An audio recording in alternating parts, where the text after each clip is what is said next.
I want to welcome everybody here today. Thank you all for coming. I will not, by the way, I want to shout out our colleague Melissa Rogers, who has a new book that just came out 3 days ago called Religion in American Public Life. Anyway, she's special, so I did a special interruption here. I will not ask you to sing happy birthday, but this is the 10th anniversary meeting of it's the 10th anniversary of the AVS American Values Survey and the 10th anniversary of the partnership between Brookings and PRRI, which is very exciting. And as my colleague Bill Galston said, if you look at all the progress America has made in the last 10 years, imagine what we'll be like at the 20th anniversary of this event. I've got to say that it has been a real joy for my colleague Bill Galston and me here at Brookings to partner with Robbie and all the great people at PRRI. I just want to acknowledge us right at the outset. I want to thank first Darrell West, the Vice President for Governance Studies here, who has been a real supporter of this partnership all these years, and for enormous amounts of work in putting this together here at Brookings, Amber Hurley, Clara Hendrickson, and Letty Davalos. Thank you all very, very much. And Robbie will acknowledge the legions at PRRI who put all of this together. I also want to welcome our online audience, and also, if anyone wants to tweet about this, the hashtag you will see up there is hashtag AVS2019.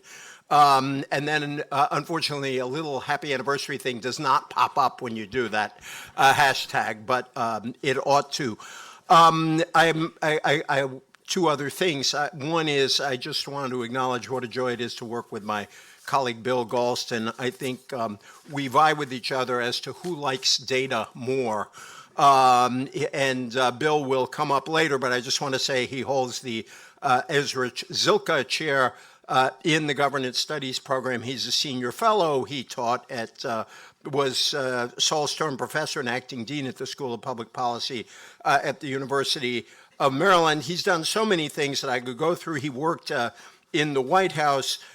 His most recent book, which I highly recommend, and it's a really short, great read, is Anti-Pluralism, the populist threat to liberal democracy. That is one of many books he has written. And he is a winner of the American Political Science Association's Hubert H. Humphrey Award.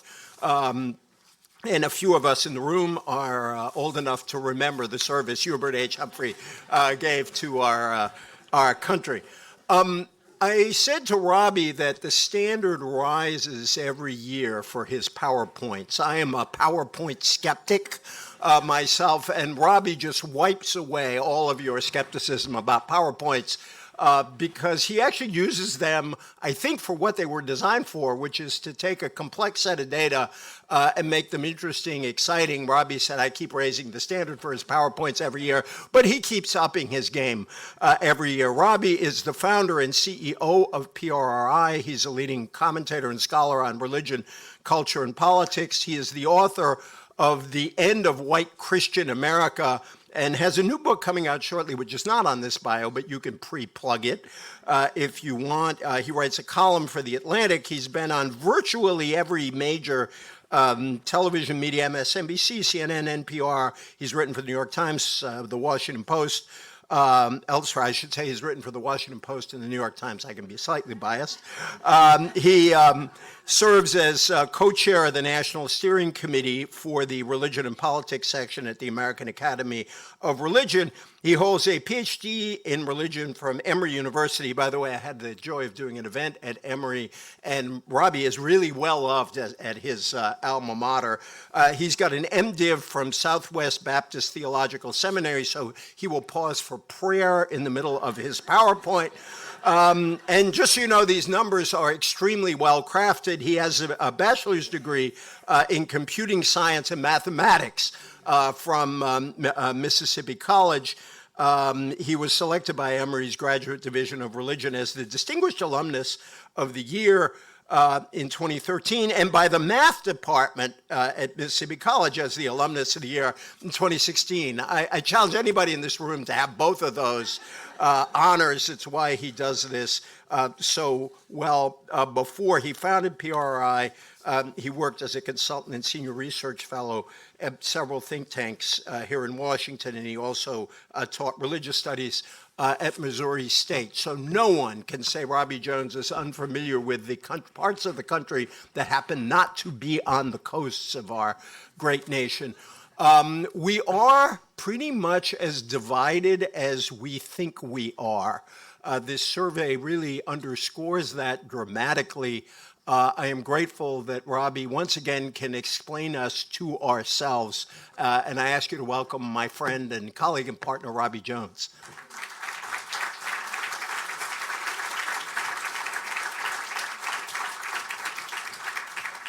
Well, thank you, EJ. And I do want to just say, I know you're all here for the data, so we'll get to that very quickly, but I do want to just say a grand thank you to both EJ and Bill Galston for 10 years of a partnership. It's really unusual.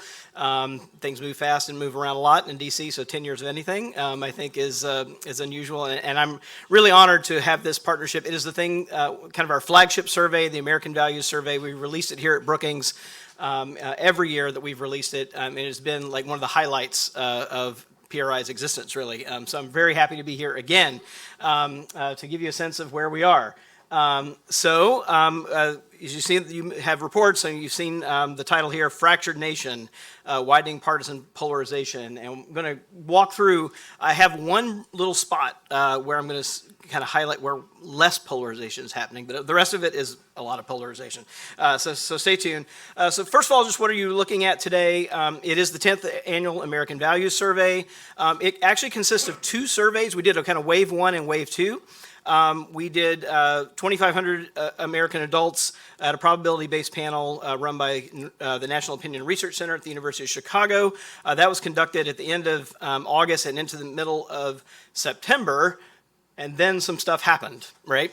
So then we went back into the field to make sure that the stuff we had kind of analyzed in mid-September was still holding, or how things had shifted over the dramatic events that have happened since then. So the second wave, and I'll point you when we're there, was actually October 10th through the 13th of this year, so after the impeachment announcement there. And also want to say a heartfelt thank you to the Carnegie Corporation of New York, the Unitarian Universalist VEACH program at Shelter Rock, and the New World Foundation, who made the survey possible today. All right, so just how bad is it out there? We'll jump in. One really interesting thing, I'll start off with a kind of big picture thing about how the two parties have shifted. So before I get into showing you where they are, one of the reasons they have shifted is because we have been sorting ourselves along racial and religious and partisan lines, and those vectors have started to line up. So that we're getting increasing sorting. So here's where we are today.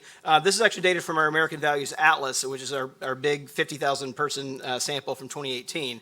But one measure of this that we've made a lot of at PRRI and paid attention to is all white Christians together. So this is evangelical, mainline, Catholic, non-denominational, all groups together. And here are the partisan divides here. And what you can see is this dramatic difference between the two political parties, right? About 7 in 10 Republicans identify as white and Christian, compared to only about 3 in 10 Democrats. So one of the driving factors about why these divergences that we see by party is because of this kind of cultural sorting that we've seen over time. If we rewind the clock about 10 years ago, this looks a little different.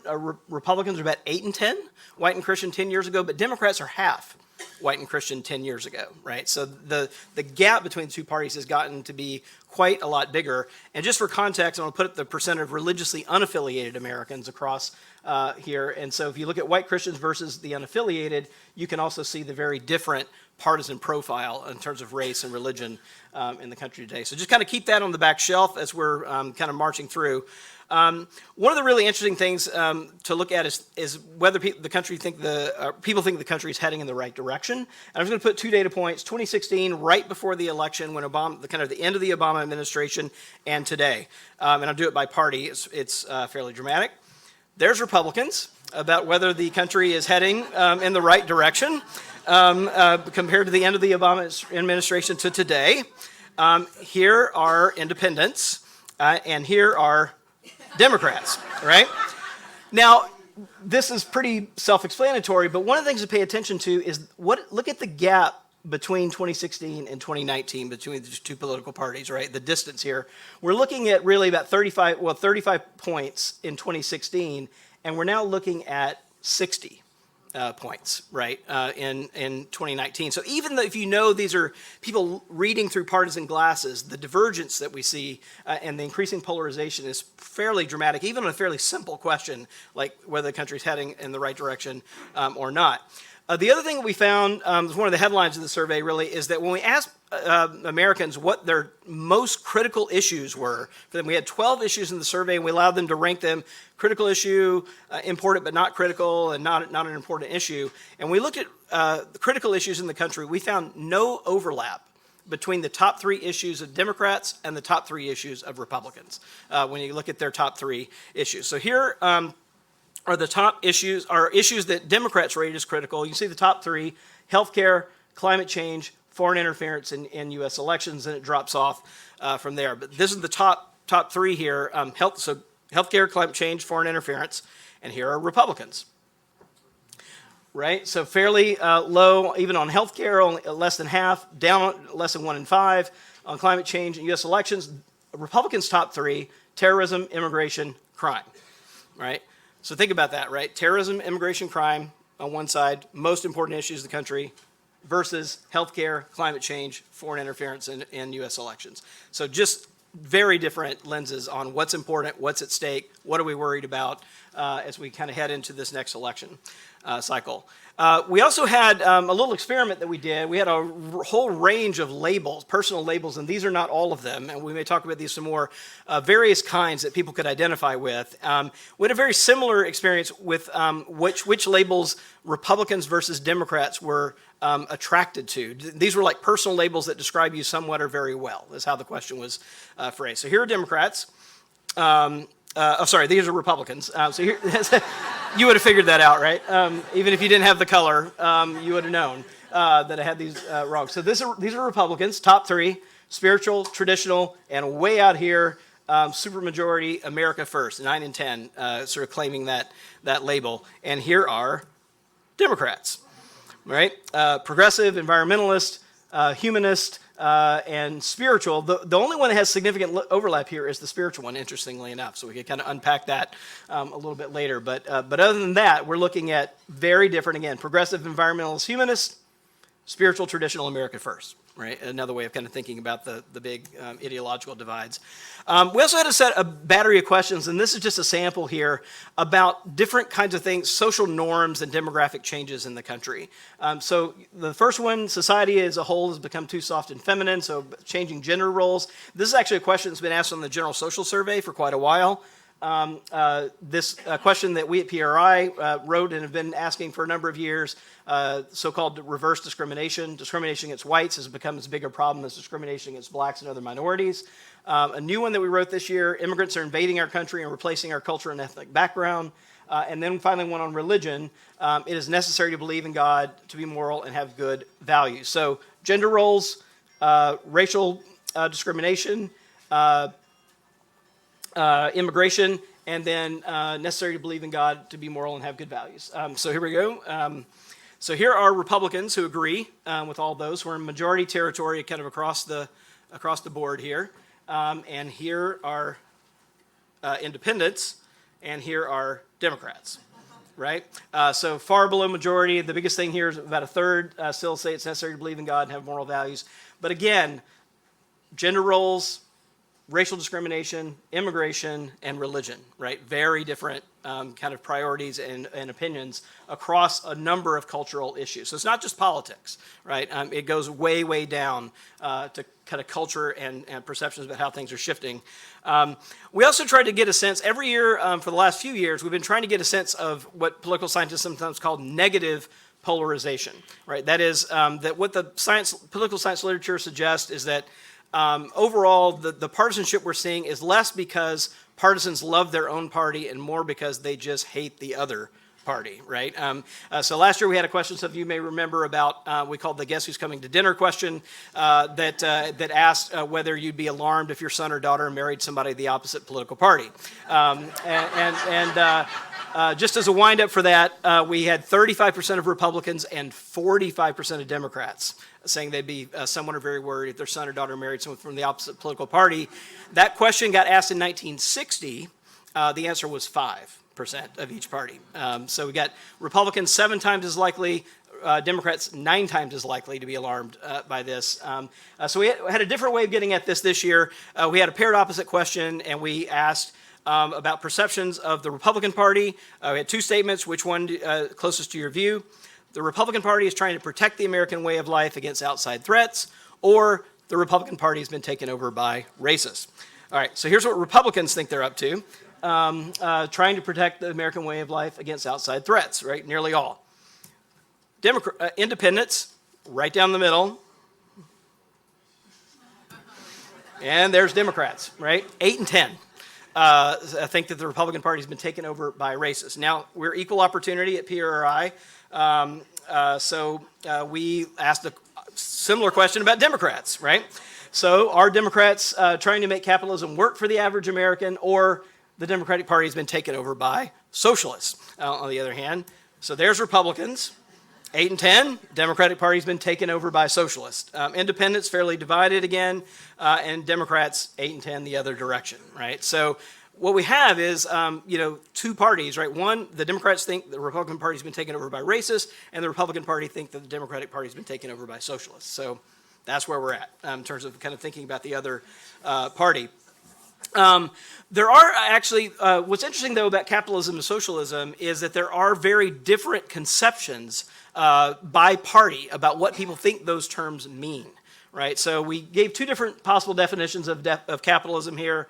A system where government stays out of the way and allows private businesses to succeed and make a profit, or a system where the interests of businesses and company shareholders are placed above the interests of workers and the middle class. You could probably see where this is going. 2/3 of Republicans take the first one, right? Government gets out of the way, allows private businesses to succeed. Independents, fairly divided. And Democrats the other way, not quite as much, but certainly 6 and 10 the other way. So a lot of kind of just this, when this term comes up. Similar thing, we wrote a question around socialism. Which of these 2 things do you come to your mind when you think about socialism? A system where government provides citizens with health insurance, retirement support, access to free higher education, or a system where the government controls key parts of the economy, such as utilities, transportation, and communications industry. All right, so Republicans, overwhelmingly 61% say the second one, more Soviet style, kind of state ownership. Independents, right down the middle, and Democrats the other way, right? 2/3 thinking about it as a kind of more of a social safety net kind of thing. So again, we're talking about socialism. People don't define their terms. We're really having 2 different conversations that are kind of just running in parallel to each other. We also had instead of kind of going through a bunch of immigration questions, we grouped a number together because they basically all scaled the same way, except for with a couple of exceptions that I'm going to hold up in a minute. But we built a scale out of 4 questions. One is passing a law that places stricter limits on the number of legal immigrants coming to the U.S. 2, temporarily preventing people from some majority Muslim countries from entering the U.S. 3, building a wall along the U.S. border with Mexico. And 4, passing a law to prevent refugees from entering the U.S. So refugees, wall, Muslim travel ban, and stricter limits on legal immigration. So all that's in this scale. We re-percentaged it so we could measure it in one way. And who favors more of these restrictive immigration policies? It's nearly 9 and 10 Republicans, right, that sort of favor across, if you combine those questions into one measure, all of these. Independents slightly lean that direction as well, 55-45. But Democrats are 2-1 the opposite direction, right? More than 2/3 sort of opposing that collection of policies together. Now, what's interesting about immigration is that we hear about it all the time from the Trump administration, and you would think that by now it may have just like all immigration questions run the same way along partisan lines. There's actually 2 that break this mold, and they're fairly important, so I want to kind of make sure I highlight them here. is these two, allowing immigrants living in the country illegally a way to become citizens provided they meet certain requirements. Now, this question we've been asking since 2012. So we have 7 years of data on this question. Remarkably, it has not budged. So through so we got Obama, we got Trump, we got all the campaigns, we got legislation in and out, and Americans have stayed fairly steady on this question for 7 years, despite the political football that this has been. And I'll show you where people are. And on this question, I flipped it just to get it going in the same direction, opposing an immigration border policy that separates children from their parents and charges parents as criminals when they enter the country without permission. So the family separation policy. So here's where we are on the first question, allowing immigrants in the country a way to become citizens, essentially a path to citizenship question. We have 51% of Republicans, a majority, supporting that policy. And this is when we gave people actually 3 options. So it wasn't just agree, it was actually 3 options they could pick from. The first one was this one. The second one was allowing them to become permanent legal residents but not citizens. And the third one was identify and deport them. So even given 3 options, we have a majority, slim majority, but a majority nonetheless among Republicans there, 2/3 of independents and 8 in 10 Democrats. And that Republican number has wiggled a little bit, but it's been right around half of Republicans for 7 years. It really hasn't moved. So that's fairly remarkable. And then the second one is the family separation policy.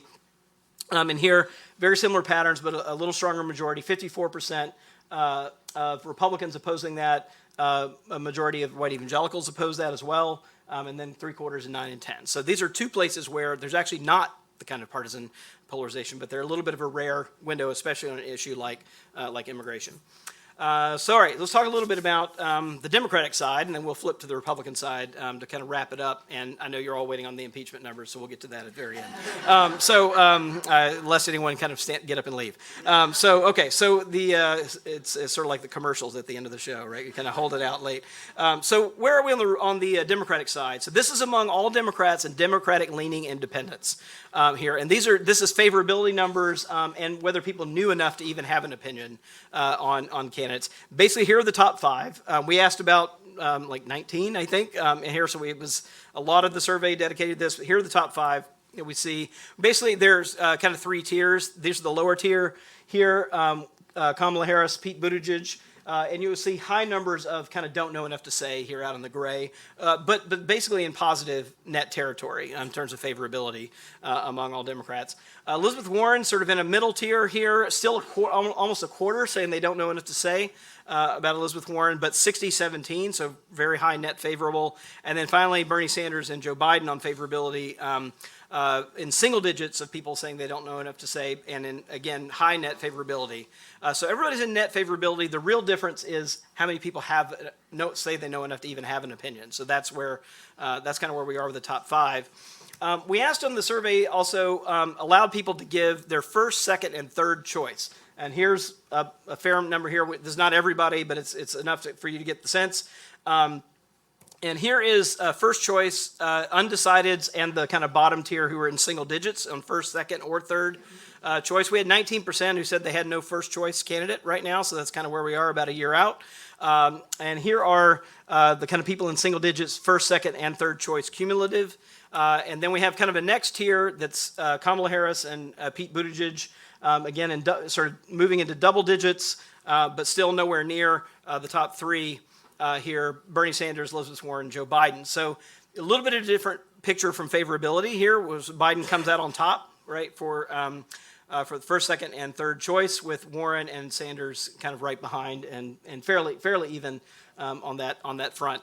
I won't take time to talk about it now, but we do have some data that we'll talk about in the discussion about where do people go if their candidate drops out, right? So where do the first choice people go for their second choice? We'll talk about that in a bit. So we also had this interesting question where we asked people how they were thinking about their vote for 2020. Still a year out, and so we had these 3 options. I will support Donald Trump no matter who the Democratic candidate is. I will support the Democratic candidate no matter who it is, or my vote will depend on who the Democratic candidate is. And here's what people told us.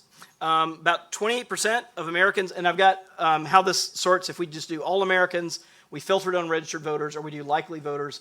And for us, likely voters are people who are registered to vote and tell us they're certain to vote in 2020. And that's about 7 in 10 of the sample is in the likely voter category with that definition. So here's where everybody says, I'll support Trump no matter what. Here are Americans who say, I will support the Democratic candidate no matter what, right? So Democratic candidates have a little bit of an edge here. And here are the people who say, my vote depends on who the Democratic candidate is, right? So it's about a third of the country, about the same, a little bit less of registered voters. It drops off here among likely voters. Part of the reason is that group, and we'll also unpack this a bit more when we have the discussion, but essentially this group is younger. They tend to be they're more Latino, and they are more independent and moderate, right? All groups that vote less, right? So that's why you see the drop off here. They're a very complex group, though, as you'll see here. So when we ask about what are the top 3 critical issues among these, what we're calling uncommitted, self-described uncommitted Americans, it basically turns out it's healthcare, terrorism, and jobs and unemployment. Now, if you kind of remember back to that first slide earlier, you'll notice there's something on this slide that was not on the other slide. That's jobs and employment, right? That was not on the top 3 issues of Democrats or Republicans here, but it is the top 3 here. And the other interesting thing here is that it is a kind of mix and match. Healthcare was one of the top 3 Democratic issues, and terrorism was one of the top 3 Republican issues. So you can see how complex they are in terms of the kind of self-identified partisans here. And by the way, when we asked them what was most important in their picking a candidate, they said that candidates issue positions, right? That's what they're really looking at to kind of make up their mind. So again, among this uncommitted, so who are their candidate preferences? This is again among that about a third of Americans who are uncommitted. And we see that they do lean Democrat, but they also lean conservative. But only 18% of them, when we asked them to pick any Democratic candidate who they would vote for over Trump, and it was a select all that apply question, only 18% of them said they wouldn't pick a Democratic candidate over Trump. And then here's how it came out, kind of a little bit single digits and below. These are the lower tier folks, but you'll see a couple things. Kamala Harris and Pete Buttigieg drop a little bit among this group compared to where they were among Democrats and leaners. The top 3 are Sanders, Biden, and Warren among this group, right? So that's pretty interesting. Sanders and Biden the same, and then Warren coming in a little bit behind them at second. So again, fairly complex group here. All right, so what about President Trump's support? So the first thing is that we've been tracking President Trump's favorability actually since 2015. So we have it before the election and before he was even the candidate going forward. Here is President Trump's favorability rating among Republicans. That 87% is basically right after the inauguration. And so it kind of goes, before the nominee, then into the election, and then the inauguration. And you can see it's stayed fairly flat, right, in the 80s since all the way through. Really since the inauguration. So not a lot of movement there at all. These are independents here, and that's been pretty consistent. The general population has been somewhere in the low 40s, around 40% all along the way. And then here are Democrats, right? Also not a lot of movement, right? Pretty much high single digits across if you kind of draw a trend line through that. But again, you can see this, it's bigger, right? If you kind of look, it looks like this, right? It kind of opens up over time. So you see the partisan gap getting bigger here. Another way we ask this question, so that was favorability. This is job performance. So how well do you think Trump is doing? Do you favor his job approval? Do you disapprove of his job approval? And then we asked a follow-up question to get at strength of approval, and we asked whether or not there was something among those who said they approved, whether there was anything Trump could do to lose their support. And among those who disapproved, whether there was anything Trump could do to gain their support, right? So we could get it on both ends. So here's how this turns out if we kind of combine those 2 questions here into 4 categories. So here are the Democrats, right? 76% not only disapprove, but say there's virtually nothing Trump could do to win their support, right? Pretty locked in. Another 11% say they disapprove, but he might be able to get their support, and only about 1 in 10 approve in one way or the other. Independents here are fairly divided, but more disapprove of job approval, but 4 in 10, even independents, say there's virtually nothing Trump could do to gain their support at this point. But here are Republicans. right? This is 88% job approval. And among there, but 37 points of that 88 are people who say there's almost nothing Trump could do, right? So nearly 4 in 10 just locked in. So that back to that statement that Trump said he could walk down Fifth Avenue and shoot somebody in the middle of the afternoon and it would be fine. You have about 4 in 10 Republicans kind of saying, yeah, maybe so, on this question. So that's kind of pretty locked in here. This is also post-impeachment announcement data, by the way. So this is where we are even post-impeachment. We also asked Republicans whether they would take any other Republican candidate over Trump in 2020, right? So if they could just have any other Republican candidate, this is mid-September before the impeachment announcement, and these are various Republican and Republican-leaning independent subgroups, right? So these are Fox News viewers. I should say these are people who tell us that they most trust Fox News to give them accurate information about current events and politics, right? That's 44%. Of Republicans who say that.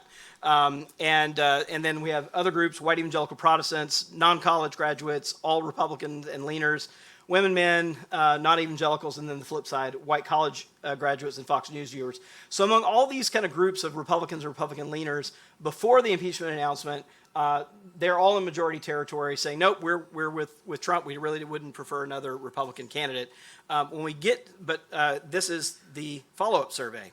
No movement, right? It is right in there, so it had no effect on whether people would abandon ship and say, no, yeah, we'd rather have someone other than Trump across here. So, and it moved up a little bit. These typically generally aren't significant movements. They're basically the same across time. So, in terms of Republicans or Republican independents, pretty stable here. Another window into this is about. We had a number of questions here about Trump's speech and behavior, so I'll kind of go down here. The first one is just like whether people wish President Trump's speech and behavior were more consistent with other presidents. The second one is agree or disagree that Trump has damaged the dignity of the presidency. Trump has encouraged white supremacist groups. Trump's conduct makes them less likely, and this last one is a three-part question. That's why I have the space here. Trump's conduct makes you less likely to support him, makes no difference in your support, or makes you more likely to support him. So these are all Americans right here for all of these things. I'm just going to put Republicans up so you can kind of see the contrast here. So only less than half of Republicans even wish Trump's behavior was different or more consistent with other presidents. Only about less than a quarter say that President Trump has damaged the dignity of the presidency, and less than a fifth say President Trump has encouraged white supremacist groups. And on this three-part question here, basically a majority, 55% of Republicans say Trump's conduct makes no difference in their support for him. And if you look at, it's basically even. It's a little bit more say it makes them less likely, but 1 in 5 say that Trump's conduct and behavior actually makes them more likely to support them. So that's kind of where we are on kind of Trump and general speech and behavior by party. And on this question about whether Trump is encouraging white supremacists, one of the things I've been paying attention to is the differences between white Christian groups on a question like this and their fellow non-white Christians and religiously unaffiliated Americans as well. So on this question, do you think this is among kind of where I'm going in the below is all white groups. So this is all white Americans basically divided on the question. A little plurality say that Trump has encouraged white supremacist groups, but nearly as many say he's not had an impact. Here are white evangelical Protestants, right? Only 1/5, 21% say he has encouraged white supremacist groups. 70% say no impact either way.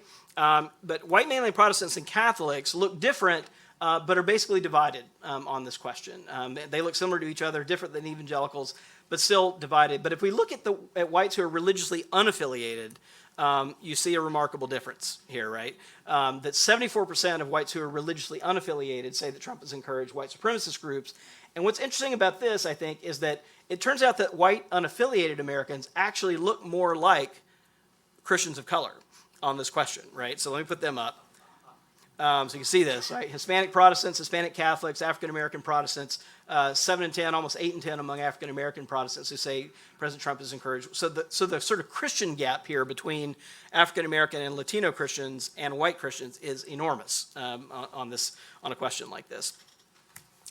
Okay, here we are, impeachment. So where are we? So we did have, one of the interesting things about this survey is that we did have right before the announcement, and then we went back into the field right after the announcement. So we have very tight within about a month of here. And we also have been asking this question. We first asked this question right after the inauguration. So we have a data point way back. So you can see, planning ahead. So here are all Americans over time, and here's that month difference, right? So we picked up went from 47% to 51% into majority territory, favoring impeachment. And our question not only had impeachment, but our question specified impeaching and removing from office, right? So it's both. It's not just the impeachment part. We mostly asked it that way because we knew people didn't really know the difference for the most part. So impeaching and removing from office, so it's both. We're at 51%. We were at 47% just a month ago, which is where we were a year ago, right? So basically there was no change between 18 and 19 until the last month. And it was that 30% people back right at the inauguration. But there's Republicans, all right, all the way through. It went from 6 to 7. That's no difference, right, in the last month. So single digits among Republicans, and here are Democrats. We had a 10-point jump among Democrats just in the last year. So most of that movement is really Democrats and independents. There's no movement among Republicans at all. And then this last slide, or next to last slide I want to show you here is about, these are white groups. So all of this is filtered on white. Here's mid-September, mid-October. So all whites in mid-September were at 37%. Again, the religiously unaffiliated were at 6 and 10. White college graduates, though, were less than half. And this Fox viewer, non-Fox viewer, same definition. Those who say they most trust Fox News over any other media outlet to provide accurate information about current events and politics. So here's where we were among white subgroups in mid-September. And then over a month's time, these are the shifts that we see over a month's time. Religiously unaffiliated, that's a heavily Democratic group, so it doesn't surprise you so much. They moved about like Democrats did, about 10 points. College graduates up 7. We didn't have the comparable number for Fox News viewers there, but this middle one is significant. 10 points among women, all right, white women. And even when we look under the hood at non-college graduates, we have 6 points there, but that actually hides a gender gap as well. And I don't have it up on the slide, but non-college white women went from 29 to 40 in the last month, right? And that is an 11 point movement, consistent with what we see here among women overall. So we're seeing kind of a movement across the board among white women, and then non-evangelical Protestants see a little bit of movement here. But most of the movement, I think, is really about gender here, and Democrats and around gender. And I am going to, I'm going to leave it there. So we'll kind of bring everybody up, and we'll have a discussion. Thank you. Thanks for watching. Be sure to like and subscribe for more videos from Brookings.